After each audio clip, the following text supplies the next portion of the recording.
Sudarlun, Surati 32 tahun, ibu rumah tangga dari desa Lamreng, kecamatan Darul Imarah, Aceh Besar, melahirkan bayi kembar 4 melalui proses persalinan normal di Rumah Sakit Umum Daerah Meraksa, Banda Aceh, Jumat sore.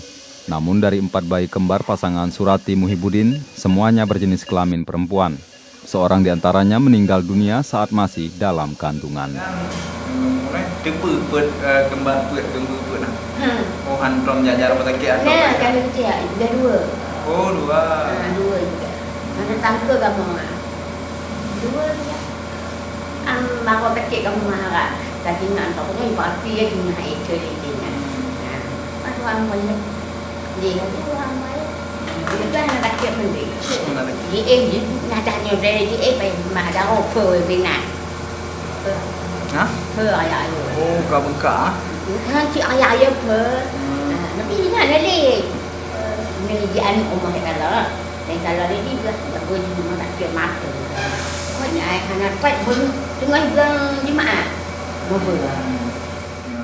Surati adalah istri dari Muhibudin 50 tahun dan merupakan kehamilan pertamanya dengan masa kehamilan 27 minggu atau sekitar 7 bulan. Dari Banda Aceh, Budi Fatria, Serambi On TV.